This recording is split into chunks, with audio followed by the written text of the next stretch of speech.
पवित्र भूमि, जहां गीता की रचना करने के लिए श्री कृष्ण ने जिस भूमि को तय किया, वो हरियाणा की भूमि को प्रणाम कर कर मेरी बात की शुरुआत करना चाहता हूं। मैं अभी अभी गुरुद्वारा चिला साहब में मत्था टेक कर आया, जहां स्वयं प्रथम गुरु नानक देव जी महाराज 40 दिन तक रहे और दसम पिता ने भी जहां जब पंजाब छोड़ा तो यहीं पर निवास किया। एक पवित्र गुरुद्वारा और इस भूमि को मैं प्रणाम करता हूं। मित्रों, मैं जब भी आता हूं हरियाणा, तब हमेशा इस बात को याद करता हूं कि जब जब भी देश पर संकट आया तो ये पंजाब हरियाणा की भूमि ने चट्टान बनकर देश के दुश्मनों के सीने छलनी कर दिए, अपना रक्त बहाकर मां भारती को हमेशा के लिए सुरक्षित। मैं वो हरियाणा की वीरांगना माताओं को भी प्रणाम करता हूं, जिन्होंने देश को एक नहीं अनेक बलिदानी बेटे दिए और हंसते हंसते अपने बेटे को भारत मां की सुरक्षा के लिए समर्पित कर दिया। मैं वो माताओं को भी प्रणाम करना चाहता हूं। ये हरियाणा खिलाड़ियों की भूमि है। देश को अगर मेडल मिलता है तो हर तीसरा खिलाड़ी हरियाणा से होता है। यहाँ जब खेलों की शुरुआत हुई, मैंने मनोहर लाल जी को कहा, मनोहर लाल जी जरा दिल बड़ा कर कर ये धाकड़ खिलाड़ियों के लिए करिए, और मनोहर लाल जी ने भी 9 साल में खिलाड़ियों के लिए ढेर सारी योजनाएं जाहिर की है। और हरियाणा का किसान, देश में कहीं भी अकाल पड़े, धान न हो, गेहूं न हो, अनाज न हो, तो वो अनाज जो जाता है मेरे पंजाब हरियाणा से ही जाता है। वो किसानों को भी मैं प्रणाम कर कर मेरी बात की शुरुआत करना चाहता हूं। मित्रों, आज जो कार्यक्रम है ये विशाल जनसभा है। मैं अभी गुरदासपुर से आया, आज सिरसा हूं। देश भर में भारतीय जनता पार्टी के कार्यकर्ताओं के दौरे लगे हैं। 9 साल तक नरेंद्र मोदी जी ने जो भारत की सेवा करने का प्रयास किया है, और आपने विशेषकर हरियाणा वालों ने 2-2 बार सभी की सभी सीटें भारतीय जनता पार्टी में झोली में डालकर मोदी जी को प्रधानमंत्री बनाया। इसलिए मैं हरियाणा की जनता का यहां से धन्यवाद करने आया हूं। देश के इतिहास में सुवर्ण अक्षरों से अंकित होने वाला 9 साल पहले का भारत याद करिए। 12 लाख करोड़ के घपले, घोटाले, भ्रष्टाचार ये कांग्रेस पार्टी ने किया था।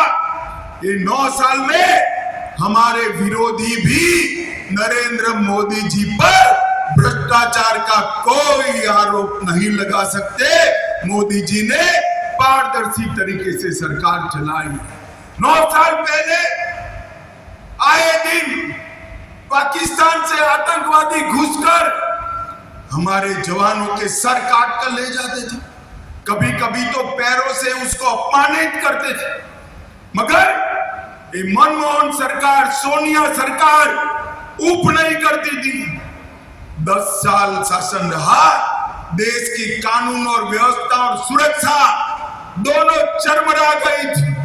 मोदी जी प्रधानमंत्री बने, पाकिस्तान को आदत जो लग गई थी, उसने फिर से प्रयास किया। उरी पर हमला किया, पुलवामा में हमला किया, मगर वो भूल गए कि इस बार मौनी बाबा मनमोहन की सरकार नहीं है, नरेंद्र मोदी की सरकार।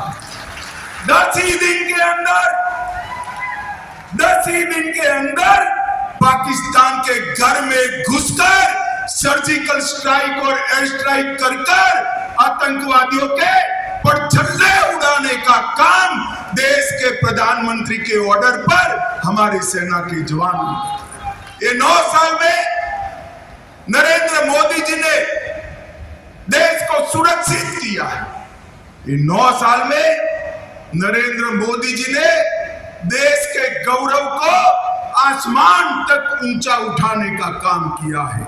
इन 9 साल में पूरी दुनिया कोई भी इश्यू हो, भारत क्या बोलता है इसकी राह देखती है। ये गौरव भारत को दिलाने का काम हमारे प्रधानमंत्री नरेंद्र मोदी जी ने किया है। अभी अभी यूक्रेन और रशिया के बीच में युद्ध हुआ, हमारे बच्चे वहां फंसे थे, हजारों बच्चे फंसे थे, उनके माँ बाप की जान तलवे पर लग गई थी। हम सब चिंतित थे।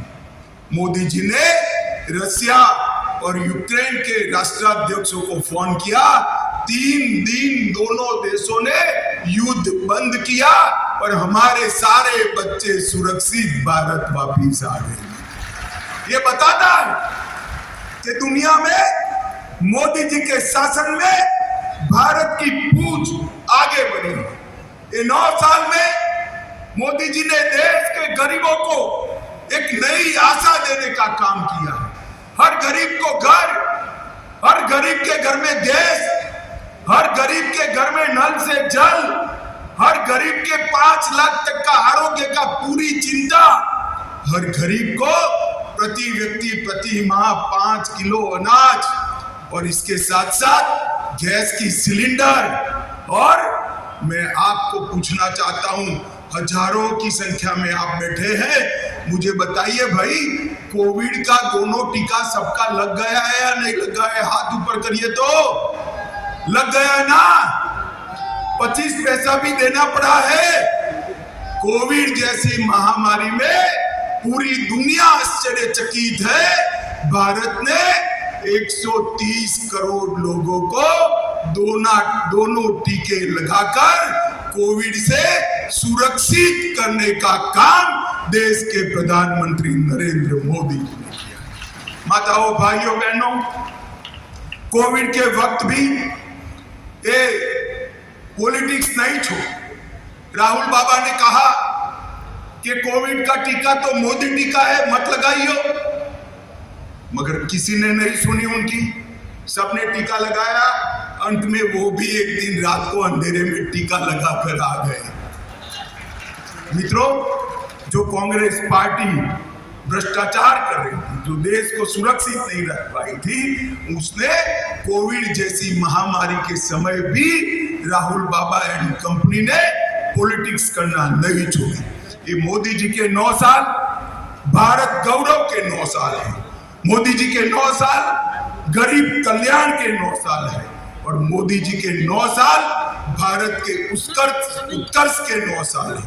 मित्रों, आज कोविड के बाद पूरी दुनिया मंदी के चपेटे में है। उस वक्त भारत के अंदर नरेंद्र मोदी जी की नीतियों के कारण मंदी दस्तक नहीं दे पाई है।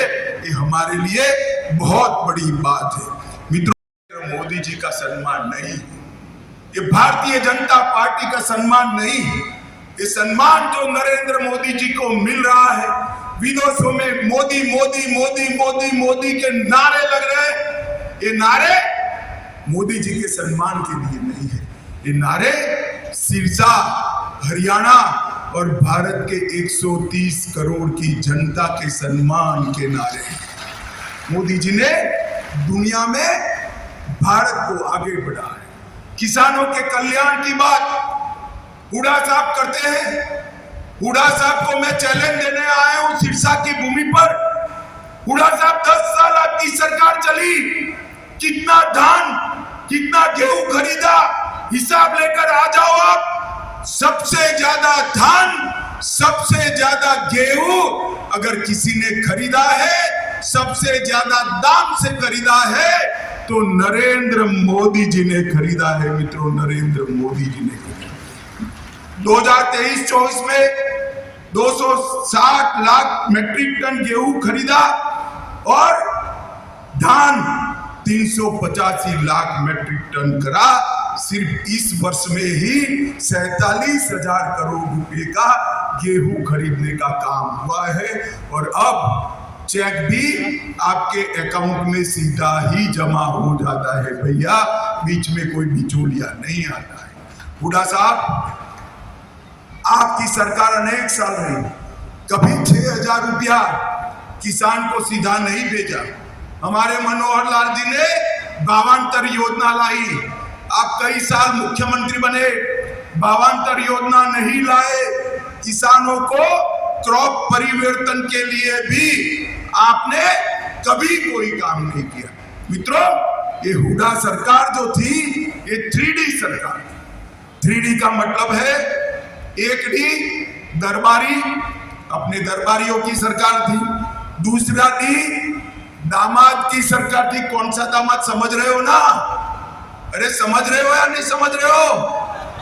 दिल्ली के दामाद की बात कर रहा हूं, समझ रहे हो ना? एक दरबारी, एक दामाद और तीसरे डीलरों की सरकार थी। मनोहर लाल जी ने तीनों डी को समाप्त कर दिया है। मित्रों, वो सिर्फ रोहतक का होता था, रोहतक के अलावे किसी की चिंता नहीं करता था। भारतीय जनता पार्टी की सरकार बनने के बाद मोदी जी की सारी योजनाओं को मनोहर लाल जी ने जमीन पर पहुंचाया और पूरे हरियाणा का विकास करने का काम हमने किया है और हर वर्ग का हमने विकास किया है।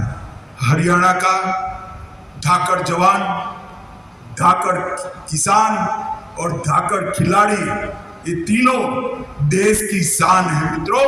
और हरियाणा देश का सबसे बड़ा बासमती चावल निर्यात करने वाला राज्य ये 9 साल में बना।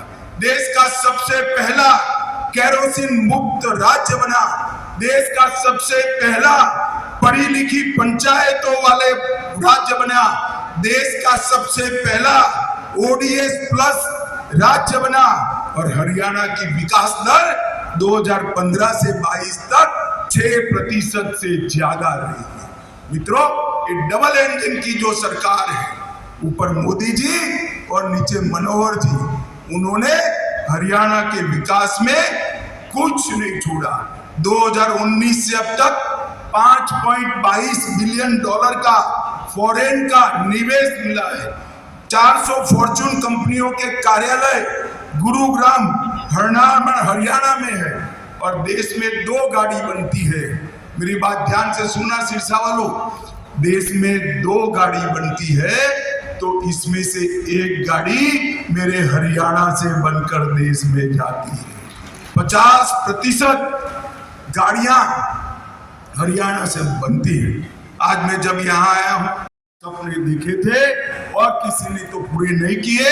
हमारे नरेंद्र मोदी जी ने इसको पूरा करने का काम किया है। मित्रों, हरियाणा नशे का शिकार बन रहा है।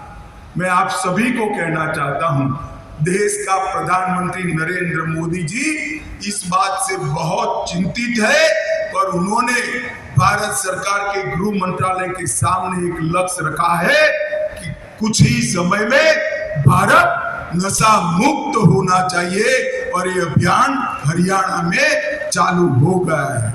मित्रों, सिरसा में भी ये 9 साल में बहुत कुछ हुआ है। 1513 करोड़ रुपए का किसानों को बीमा का क्लेम दिया है हमने। राष्ट्रपति द्रौपदी मुर्मू ने 22 एकड़ भूमि पर 1000 करोड़ के साथ मेडिकल कॉलेज की आधारशिला रखी। सिरसा फतेहाबाद मार्ग का निर्माण चल रहा है। कई नए पुल बन रहे हैं। सिरसा के तेजाखेड़ा, आशाखेड़ा और चौटाला की जमीन पर मेगा फूड पार्क बन रहे हैं। सिरसा में एक नए जल उपचार संयंत्र का निर्माण हुआ है और सौर ऊर्जा केंद्र भी गुजरात में बन रहे हैं, सिरसा में बन रहे हैं। मित्रों, एक कॉन्स्टिट्यूएंसी में इतना सारा विकास कभी पर नहीं हुआ। सुनीता दुग्गल हमेशा भारत सरकार के मंत्रियों के पास आपके सवालों को लेकर झगड़ा भी कर लेती है और घिड़घिड़ा भी लेती है। एक ताली सुनीता बहन के लिए बजा दीजिए सभी। मित्रों, ये हुड्डा जी हमेशा कांग्रेस की बात करते हैं। मैं से 14 तक हरियाणा को डिवेल्यूशन और ग्रांट इन एड के कुल मिलाकर 40,000 करोड़ रुपया दिया। कितना दिया था भाई, जरा बोलो तो? 40,000 करोड़। और नरेंद्र मोदी जी ने 40,000 करोड़ से बढ़ाकर 1,30,000 करोड़ रुपया देने का काम किया है। 1,30,000 करोड़ रुपया, और वो हमारा हिस्सा मांगते हैं।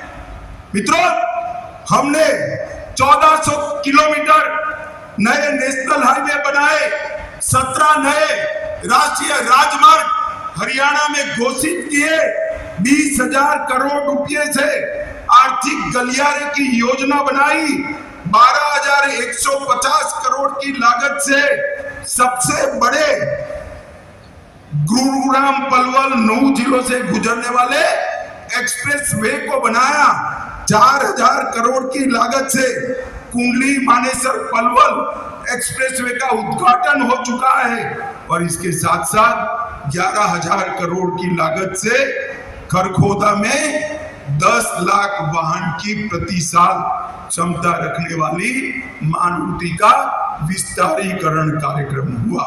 मुझे बताओ, ये कश्मीर जो है वो हमारा है या नहीं? जोर से बोलो भाई, कश्मीर हमारा है या नहीं है? धारा 370 हटनी चाहिए थी या नहीं हटनी चाहिए थी? अब तक किसी ने काम नहीं किया। मोदी जी को आपने 10 की 10 सीटें दे दी, फिर से प्रधानमंत्री बने। 5 मई 2019 को एक ही झटके से धारा 370 को मोदी जी ने समाप्त कर हमेशा के लिए कश्मीर को हमारा। और ये कांग्रेस वाले कहते थे मत करिए मत करिए। मैंने पूछा राहुल बाबा को क्यों ना करे, तो कहे कश्मीर में खून की नदियां बह जाएगी। राहुल बाबा, खून की नदी छोड़ो, किसी की कंकर चलाने की भी हिम्मत नहीं हुई है कि नरेंद्र मोदी सरकार। माताओं, भाइयों, बहनों, हरियाणा के आशीर्वाद से आपने 2 बार मोदी जी को प्रधानमंत्री बनाया है। 2024 में भारतीय जनता पार्टी के कार्यकर्ता आपके पास आएंगे, हाथ जोड़कर आपका आशीर्वाद मांगेंगे। मैं भी आज हरियाणा की जनता को अपील कर जाता हूं कि फिर से एक बार 10 की 10 सीटें मोदी जी की झोली में डालिए और देश को दुनिया में नंबर 1 बनाने के लिए 2024 में मोदी जी को प्रधानमंत्री बनाइए। मुझे बताओ, 24 में मोदी जी को प्रधानमंत्री बनाओगे क्या? अरे जोर से बोलो, बनाओगे? भाजपा सरकार बनाओगे? 300 से ज्यादा सीटों के साथ बनाओगे? तो मेरे साथ दोनों हाथ उठाइए, उठाइए दोनों हाथ, मुट्ठी बीचिए और प्रचंड आवाज से बोलिए, भारत माता की, भारत माता की।